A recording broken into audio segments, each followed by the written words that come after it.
एकादशी की पावन तिथि आई, हरि कृपा संग खुशियां लाई। भक्त जो करें सच्चे मन से व्रत, सफल हो जीवन, मिटे सब संकट। एकादशी माता की जय, ग्यारस माता की जय। राधे राधे, हरे कृष्णा। प्रिय माताओं बहनों, आप सभी को एकादशी व्रत की हार्दिक शुभकामनाएं। बहनों, आज एकादशी व्रत पर हम आपको सुनाने जा रहे हैं एकादशी माता की दो बहुत ही सुंदर कथाएं। यह मान्यता है कि एकादशी व्रत के दिन ग्यारस माता की कथा सुनने से मनुष्य को जन्म जन्मांतर के दुख और कष्टों से मुक्ति मिलती है और सभी मनोकामनाएं बहुत ही जल्दी पूरी होती है। प्रभु श्री लक्ष्मी नारायण की कृपा आप सभी पर सदैव ही बनी रहे और उनका दिव्य आशीर्वाद आपके जीवन को सुख और समृद्धि से भर दे। तो भक्तों, पहली कथा इस प्रकार शुरू होती है। प्राचीन काल की बात है, जब आश्रम ज्ञान और तपस्या के केंद्र हुआ करते थे। ऐसे ही एक पावन आश्रम में परम तेजस्वी गालव मुनि निवास करते थे। उनका एक अत्यंत विलक्षण पुत्र था जिसका नाम था भद्रशील। भद्रशील ने बाल्यावस्था के कोमल चरणों में ही एक ऐसा मार्ग चुन लिया था जो बड़े बड़े साधकों के लिए भी दुष्कर होता है। उसने परम पुण्यदायिनी एकादशी माता का व्रत और पूजन आरंभ कर दिया था। नन्हा भद्रशील अपनी अबोध श्रद्धा और अटूट निष्ठा के साथ इस व्रत का पालन करता। सूर्योदय से पूर्व जागकर, स्नान आदि से निवृत्त होकर वह दिन भर निराहार रहकर एकादशी की कथा सुनता, जिसके हर शब्द में उसे प्रभु का आह्वान सुनाई देता। सायंकाल में वह अपने हाथों से ब्राह्मणों को भोजन परोसता, उनकी सेवा करता और फिर पूरी रात्रि श्रीमन नारायण हरि हरि का अखंड जाप करता रहता। उसकी छोटी सी काया उस अलौकिक शक्ति के नाम स्मरण में लीन हो जाती थी। अगले दिन यानी द्वादशी को वह विधि विधान से व्रत का पारण करके ही अन्न ग्रहण करता। गालव मुनि अपने पुत्र की इस अलौकिक तपस्या को देखते तो उनके हृदय में अद्भुत गौरव और वात्सल्य उमड़ आता। उन्होंने कभी अपने पुत्र को इस कठिन साधना से रोका नहीं, क्योंकि वे जानते थे कि यह केवल बाल हठ नहीं बल्कि किसी गहन आध्यात्मिक चेतना का परिणाम था। किंतु एक भयावह दिन, जब सूर्य अपनी प्रचंड किरणों से धरती को तपा रहा था और भद्रशील अपने व्रत में लीन था, उसकी छोटी देह उस कठिन उपवास का भार अधिक समय तक सहन न कर सकी। दोपहर ढलते ढलते उसका शरीर का रोम रोम शिथिल पड़ने लगा। उसकी आंखें अधखुली थीं और होंठ नारायण का नाम फुसफुसा रहे थे। जैसे ही सूर्य अस्ताचल की ओर बढ़ा, नन्हा भद्रशील अपनी कोमल काया समेत मूर्छित होकर भूमि पर गिर पड़ा। जब यह हृदय विदारक समाचार गालव मुनि तक पहुंचा तो पिता का हृदय तड़प उठा। वे तुरंत व्याकुल होकर अपने पुत्र के पास पहुंचे। अपने लाडले की ऐसी दयनीय दशा देखकर मुनि को असहनीय पीड़ा हुई। उनकी आंखों में अश्रु भर आए और पीड़ा से उनका कंठ रुंध गया। उन्होंने भद्रशील के शीतल पड़ते माथे को अपने हाथों में उठाया और पुचकारने लगे।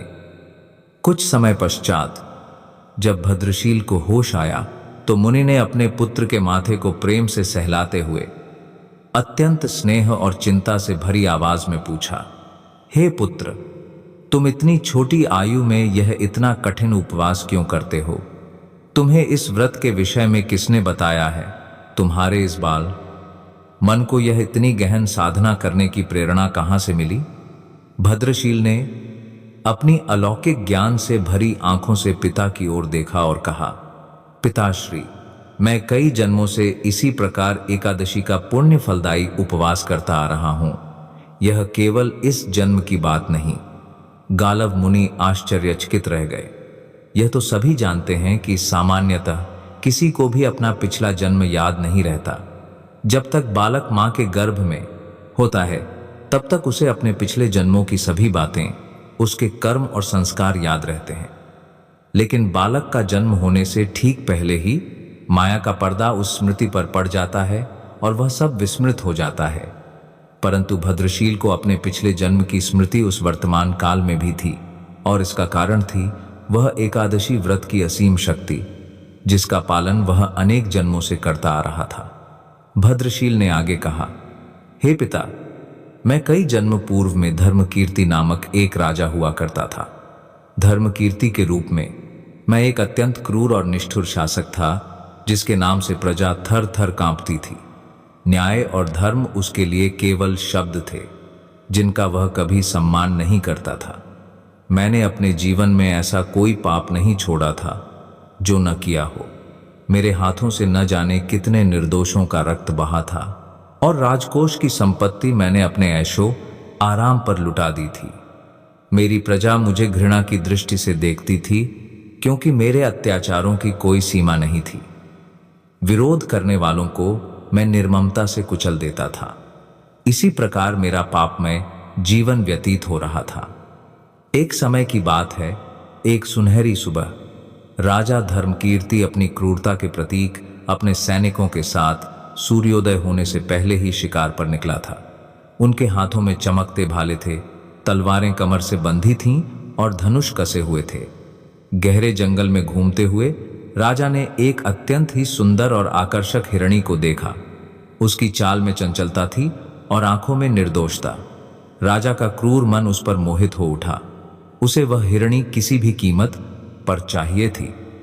राजा ने तुरंत अपने सैनिकों को उस हिरणी का पीछा करने और उसे चारों ओर से घेरने का आदेश दिया।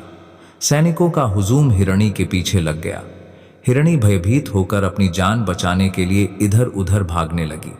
जब राजा ने देखा कि हिरणी भागने का हर संभव प्रयास कर रही है, तो उसकी क्रोधित गर्जना पूरे जंगल में गूंज उठी। जो भी सैनिक इस हिरणी को भागने देगा, उसके पूरे परिवार को निर्ममता से मौत के घाट उतार दिया जाएगा। राजा की इस घोषणा ने सैनिकों को भयभीत कर दिया और वे अपनी जान बचाने के लिए और भी तेजी से हिरणी का पीछा करने लगे। एक क्षण को हिरणी ठिठकी।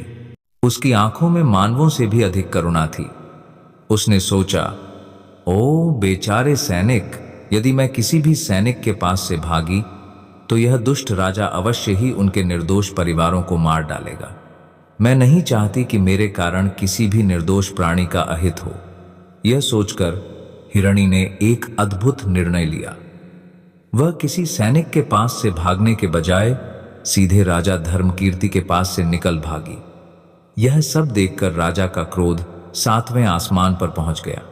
उसने अकेले ही उस हिरणी का पीछा करना शुरू कर दिया और अंततः खुद को एक घने अंधेरे जंगल के बीच में पाया, जहां सूर्य की किरणें भी मुश्किल से पहुंचती थीं। सूर्यास्त होने लगा था और जंगल का अंधेरा और भी गहरा हो रहा था। राजा अकेला, असहाय, एक अदृश्य कारागार में फंसा हुआ था। अब उसे हिरणी कहीं दिखाई नहीं दे रही थी। वह वहां से बाहर आने के लिए दिन भर उस घने जंगल में रास्ता खोजता रहा, परंतु रात्रि के अंधकार और जंगल की जटिलता के कारण उसे कुछ भी समझ नहीं आ रहा था। भूख और प्यास से उसका बुरा हाल था। सुबह महल से जल्दी निकलने के कारण उसने पूरे दिन में कुछ भी नहीं खाया था। पेट भूख से ऐंठ रहा था और गला प्यास से सूख रहा था। चारों ओर से खतरनाक जंगली जानवरों के गुर्राने की आवाजें सुनाई दे रही थीं, जिससे उसका दिल हर पत्तों की सरसराहट पर धड़क उठता था। डर के मारे वह सो भी नहीं पा रहा था। राजा को अब अपने जीवन पर घोर संकट दिखाई दे रहा था। मृत्यु का भय इतना प्रबल हुआ कि उसके पापी मन में बरसों बाद किसी देवता का स्मरण हुआ। भयभीत होकर राजा ने श्री हरि विष्णु से प्रार्थना करना शुरू कर दिया। रात भर डर और पश्चाताप के मिश्रण में वह श्रीमन नारायण हरि हरि का जाप करता रहा। सूर्य उदय होने से ठीक पहले पापों का बोझ ढोते हुए और अज्ञानता में हरि नाम का स्मरण करते हुए राजा धर्मकीर्ति की मृत्यु हो गई। उसके शरीर से प्राण पखेरु उड़ गए।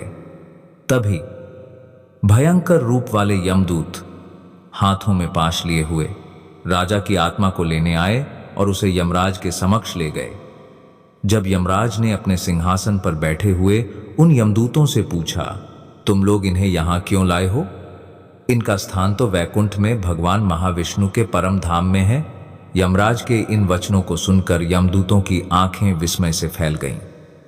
उन्होंने अत्यंत विनम्रता से कहा, लेकिन महाराज, यह तो महापापी है। इसने अपने जीवन भर अनेकों पाप किए हैं।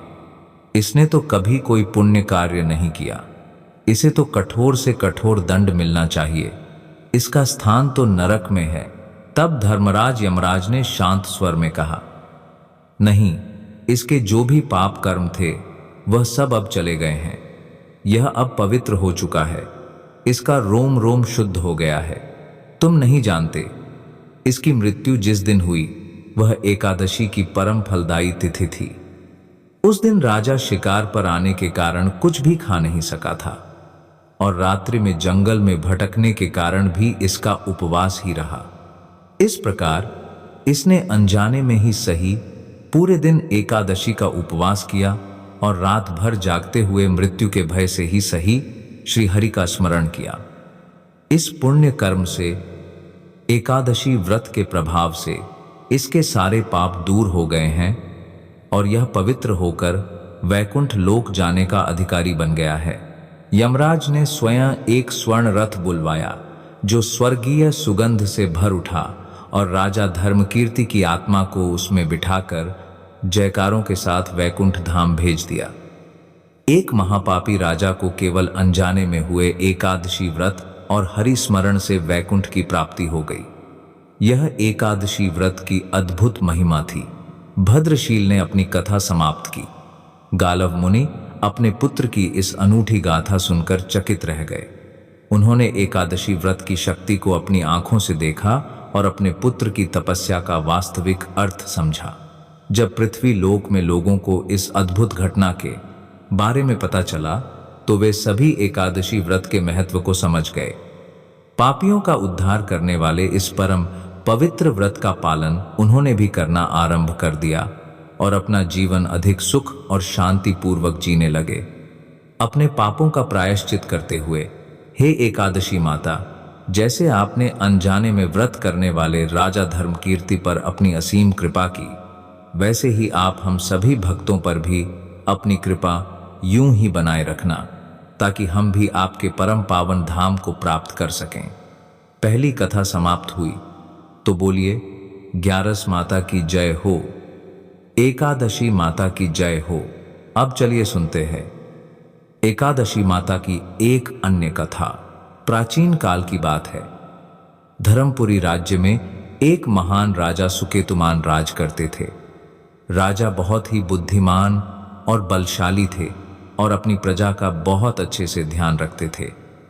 राजा की न्यायप्रियता और धर्म परायणता के कारण प्रजा भी अपने राजा को बहुत पसंद करती थी। राजा की 2 बेटियां थीं और सुकेतुमान दोनों बेटियों से बहुत अधिक प्रेम करते थे। सुकेतुमान की छोटी बेटी देखने में बहुत सुंदर और आकर्षक थी, जबकि बड़ी बेटी उससे थोड़ी कम सुंदर थी।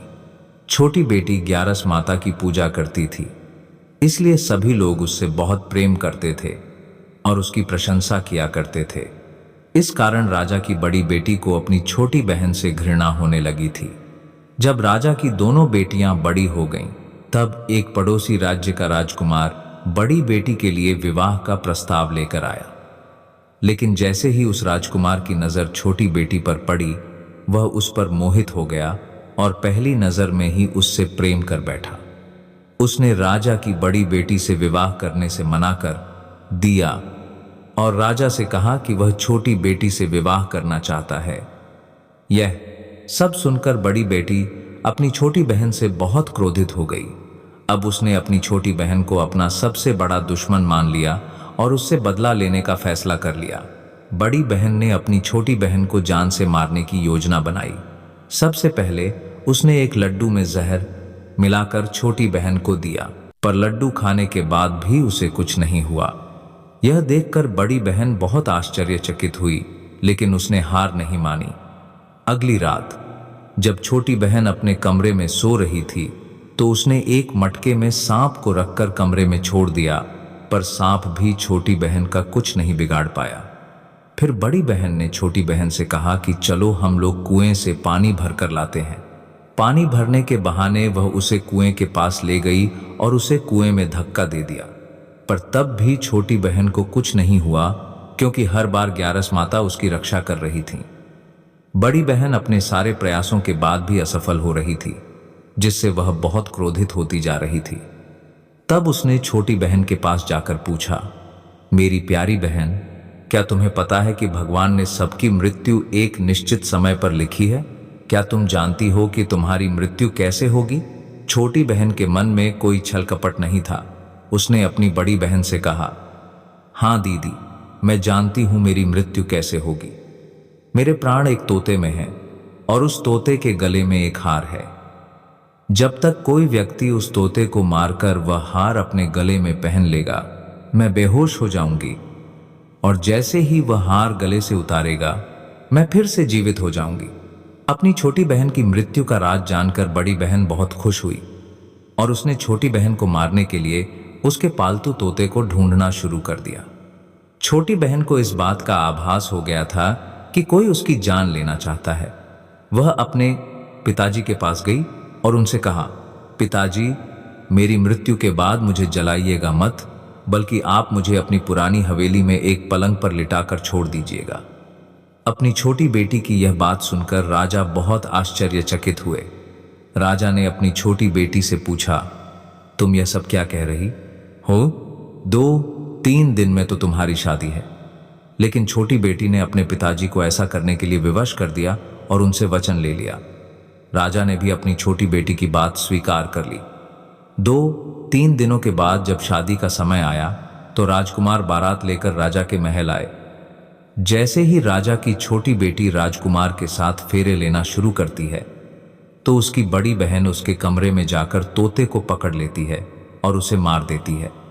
तोते के गले में जो हार था उसे वह अपने गले में धारण कर लेती है। जैसे ही बड़ी बहन उस हार को अपने गले में धारण करती है तो उधर छोटी बहन केवल 3.5 फेरे ही ले पाती है और वहीं पर बेहोश होकर गिर जाती है। राजा ने बड़े बड़े हकीमों को बुलवाया और अपनी छोटी बेटी का इलाज करने के लिए कहा। वैद्यों ने छोटी बेटी की जांच की और राजा को बताया कि आपकी छोटी बेटी न तो जीवित है और न ही मरी हुई है। ऐसा पहली बार देखा है। राजा ने वैद्यों और हकीमों को यह बात बाहर न बताने का आदेश दिया और धमकी दी कि अगर उन्होंने यह बात किसी को बताई तो उन्हें फांसी दे दी जाएगी। राजा ने अपनी छोटी बेटी को पुरानी हवेली में एक पलंग पर लेटा दिया। वहां कुछ सैनिक तैनात कर दिए और वापस अपने महल आ गए। राजा की बड़ी बेटी अपने पिताजी के पास आई और कहने लगी, पिताजी, अगर यह शादी संपन्न नहीं हुई तो आपकी इज्जत का क्या होगा? आप कहें तो मैं आपकी इज्जत बचाने के लिए राजकुमार से शादी करने के लिए तैयार हूं। राजा ने अपनी बड़ी बेटी की बात मान ली और बड़ी बेटी को छोटी बेटी के कपड़े पहनाकर मंडप पर भेज दिया। लेकिन राजकुमार यह जान गया कि यह राजा की छोटी बेटी नहीं बल्कि बड़ी बेटी है। जब राजकुमार ने शादी करने से मना किया तो सभी लोगों ने उसे विवश करके बड़ी बेटी से बचे हुए फेरे संपन्न करवा दिए और विवाह करवा दिया। इसके बाद राजकुमार राजा की बड़ी बेटी को अपने महल ले गया। राजकुमार राजा की बड़ी बेटी से न तो बात करता था, न ही उसे पसंद करता था और न ही उसके आसपास भटकता था। अब राजकुमार ने यह फैसला लिया कि वह अपनी प्रेमिका को ढूंढकर रहेगा और यह जानकर रहेगा कि उसके साथ हुआ क्या है। एक दिन राजकुमार अपने घोड़े पर सवार होकर राजा की पुरानी हवेली के पास पहुंच गया। वहां उसने कुछ सैनिकों को देखा। महल के पास पहुंचकर राजकुमार ने जब महल को ध्यान से देखा तो वह समझ गया कि यह तो उनके ससुर जी का ही महल है। तब राजकुमार ने सैनिकों से पूछा, तुम लोग यहाँ क्या कर रहे हो और इस महल के अंदर उस पलंग पर कौन लेटा हुआ है? सैनिकों ने बताया कि यहाँ पर राजा की छोटी बेटी बहुत समय से सोई हुई है। यह सुनकर राजकुमार बहुत खुश हो गया और वह तुरंत अपनी प्रेमिका के पास पहुंच गया और उसकी सेवा करने लगा। जैसे ही रात हुई तो राजा की छोटी बेटी उठकर खड़ी हो गई। राजकुमार यह देखकर बहुत खुश हुआ। उसने अपनी प्रेमिका से पूछा, तुम यहाँ क्या कर रही हो? तुम मेरे साथ मेरे घर चलो। राजा की छोटी बेटी ने राजकुमार को सारी बातें बताईं कि उसकी जान एक तोते में थी और उसने यह बात सिर्फ अपनी बड़ी बहन को बताई थी। उसने यह भी बताया कि उसकी बड़ी बहन ने ही उसे मारने का प्रयास किया है और उसके पास एक हार है जिसे वह सुबह पहन लेती है और रात को उतार देती है। जब तक वह हार पहनकर रहती है तब तक वह बेहोश रहती है, और जैसे ही वह उसे उतारती है वह जीवित हो जाती है। उसने राजकुमार से कहा, जब तक मेरी बड़ी बहन के पास वह हार है तब तक मैं ऐसे ही जीवित और मूर्छित होती रहूंगी। अगर वह हार मेरे हाथ में आ जाए तो मैं हमेशा के लिए जीवित हो जाऊंगी। राजकुमार ने यह बात सुनकर राजा की छोटी बेटी के पास रहने का फैसला कर लिया, और उसने अपने बचे हुए सारे फेरे उस पलंग पर लेटी छोटी बेटी के साथ ले लिए और अपना विवाह पूर्ण कर लिया। वह वहीं पर रहने लगा। देखते ही देखते कुछ समय में राजा की छोटी बेटी और राजकुमार की पत्नी गर्भवती हो गई। एक दिन राजकुमार को किसी काम से बाहर जाना पड़ा। तब छोटी बहन के पेट में बहुत तेज दर्द होने लगा। उसने ग्यारस माता का आह्वान किया, जिसके बाद वहां ग्यारस माता प्रकट हुई और उन्होंने अपनी भक्त के दर्द को दूर किया और उसे एक पुत्र की प्राप्ति करवाई। उसी समय वहां अचानक राजकुमार भी आ गया। राजकुमार ने ग्यारस माता को देखा तो वह आश्चर्यचकित हो गया और उसने तुरंत माता को प्रणाम किया। ग्यारस माता ने राजकुमार से कहा कि जब तुम्हारा पुत्र 5 वर्ष का हो जाए तो तुम अपनी पत्नी का हार लाकर इसके गले में डाल देना। देखते ही देखते राजकुमार और राजा की छोटी बेटी का पुत्र 5 वर्ष का हो गया। तो राजकुमार अपने बेटे से कहता है, बेटा, मैं कुछ काम से बाहर जा रहा हूं, तुम अपनी माता का ध्यान रखना। और वहां से चला जाता है।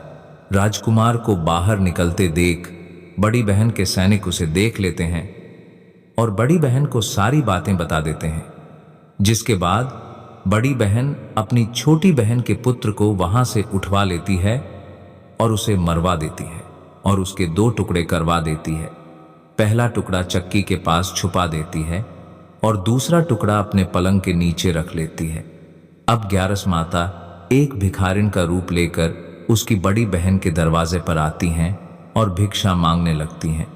बड़ी बहन अपने नौकरों से कहती हैं कि जाकर भिक्षा दे दो, लेकिन माता उन्हें मना कर देती हैं और कहती हैं कि मैं तुम्हारी महारानी से ही भिक्षा लूंगी। जिसके बाद बड़ी बहन स्वयं ही भिक्षा देने के लिए माता के पास आती हैं। उधर माता एक बिल्ली का रूप लेकर उसके कमरे में चली जाती हैं और वहां छोटी बेटी के पुत्र के दोनों टुकड़ों को आपस में जोड़ देती हैं और उसे जीवित कर देती हैं। फिर वह उसे लेकर वहां से चली जाती हैं और राजकुमार को सौंप देती हैं। राजकुमार अपने बेटे को लेकर अपनी बड़ी पत्नी के पास जाता है और कहता है, तुम इसका ध्यान रखना।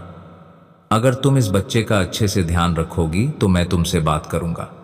इसी प्रकार एक दिन राजकुमार अपने बच्चे से कहता है कि तुम माता से उनके गले का हार मांग लो। जिसके बाद राजकुमार का बेटा अपनी मां के पास जाता है और कहता है, माता, मुझे तुम्हारा हार चाहिए जो तुमने गले में पहन रखा है। यह सुनकर पहले तो बड़ी बहन बहुत क्रोधित होती है, पर उसे यह याद आता है कि राजकुमार ने कहा था कि अगर वह इस बच्चे का ध्यान अच्छे से रखेगी तो वह उससे बात करेंगे। इस कारण वह हार उस बच्चे को दे देती है। वह बच्चा तुरंत ही उस हार को लेकर अपने पिताजी को दे देता है और तभी राजकुमार अपने बेटे को लेकर वहां से जाने लगता है और अपनी पत्नी से कहता है कि तुम हमारे लिए खाना बनाकर रखना, मैं शाम को आकर तुम्हारे साथ खाऊंगा। वह अपने बेटे को लेकर वहां से चला जाता है। जिसके बाद वह राजा के पास जाता है और उनको सारी बातें बता देता है।